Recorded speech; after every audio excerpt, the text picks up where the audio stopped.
I can understand English, but I can't speak. This is one of the most common questions English learners ask. Do you know why this happens? Let me show you exactly what goes on in your mind. What's your favorite hobby? Okay, use the present simple. What was the structure again? Subject plus verb. I play tennis. Are you good at tennis? Yes, I started 6 years ago and I'm still doing it. Wait, maybe I should use the present perfect continuous. How was it again? Subject plus have or has plus been plus verb with ing. I have been playing tennis. Oh no, I forgot the time expression. I should use for. I have been playing tennis for… You know what? Maybe present simple is better. No, negative form. Don't go… shoot. I couldn't speak English. Why? Because I was thinking too much. I was focusing too much on grammar. I was searching for the correct tense, the correct structure, the correct words. And because of that, I couldn't speak to her. When we speak, we don't have time to think. As an English learner, you've spent a lot of time studying grammar and vocabulary, and that's totally normal. You might be able to write an excellent paragraph, but when it comes to speaking, you suddenly freeze. Why does this happen? Because when you write, you have time. You can think about grammar rules, sentence structure, and word choice.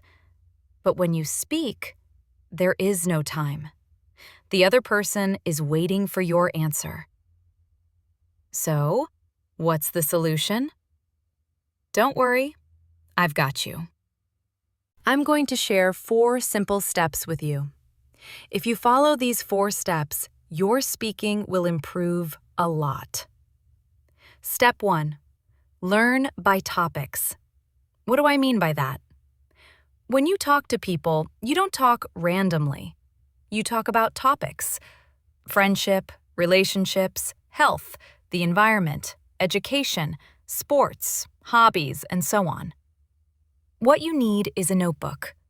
Whenever you learn new words or phrases, you write them under the correct topic.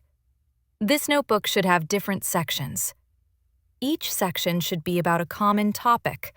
Now, you might say, I don't know all the topics.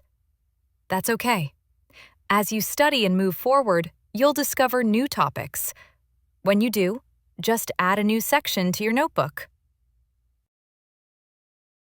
So now you have your notebook with different sections. What's next? Step 2. Write before you speak. This step is very important. When you write, you have time to think about grammar and vocabulary. When you speak, you don't. Let's take friendship as an example. You open your notebook, go to the friendship section, and you start writing a few sentences related to this topic. Use adjectives, nouns, verbs, and phrases. But I don't know what to write, you might say. All I can say is, I have friends. That's okay. Let me show you a tool that can really help you. Sometimes you want to make better sentences, but your mind just goes blank. This is where an online tool becomes useful. It's called Ozdic. Go to ozdic.com and type the word friend. You'll see useful adjectives like best friend, close friends, great friends, intimate friends. So instead of saying, I have friends, you can say, I have some close friends. I have great friends. You'll also find example sentences like, I'm inviting only my closest friends to the party. It was relaxing to be among old friends. Now let's look at verbs. You can say, become friends, stay friends, make friends, have friends. And there are useful phrases too, like a circle of friends or a friend of mine. Instead of saying one of my friends, you can say a friend of mine. For example, a good friend of mine gave me this necklace. Using this tool, you can build many sentences on your own. Start simple. I have friends. Then make it better. I have some friends. I have some close friends.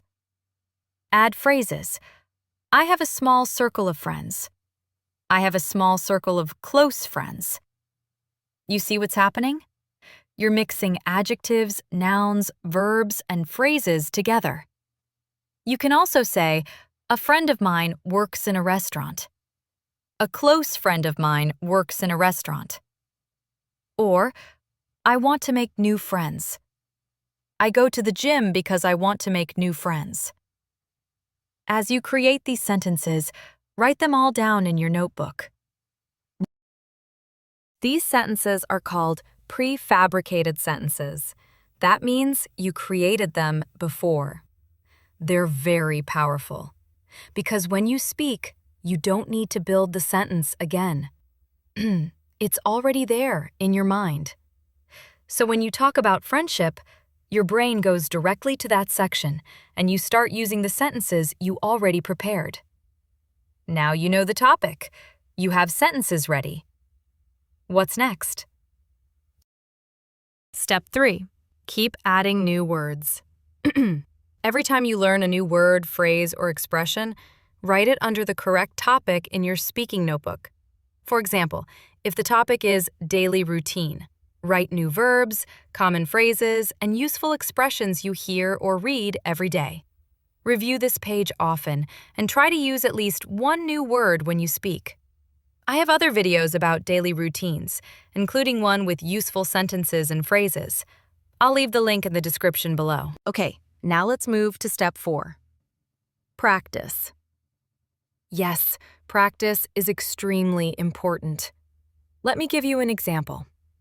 Imagine you know everything about driving in theory. You know how to start the car. You know how to stop. You know how to turn the wheel. You know how to change gears. Does that make you a good driver? Of course not. To become a good driver, you need to drive. The more you drive, the better you get. English works the same way. You might know grammar, vocabulary, and structures, but if you don't practice speaking, you won't improve. The more you practice, the more confident and comfortable you'll become. Now, students often ask, how can I practice speaking if I'm alone? Here's the good news. You don't need a partner. You can talk to yourself. Let me show you. How many friends do you have? Not many? I don't have many friends. I have a small circle of friends. Try again. How many friends do you have? I have a small circle of close friends. Why? Because I'm not very sociable. See? Simple. Talking to yourself really works. You don't need to do it in front of people. Talk to yourself in front of the mirror, while walking, while waiting for the bus, before sleeping. Imagine situations. Create dialogues. Describe things out loud. Mistakes are okay. You'll keep studying grammar, and one day you'll realize, oh, I've been saying this wrong. And next time, you'll fix it naturally. This takes time, so be patient with yourself. Practice regularly. And don't forget the 4 steps we talked about today. I hope you enjoyed this video. If you did, give it a thumbs up. And don't forget to subscribe to English with Ghofran. See you next time. Bye-bye.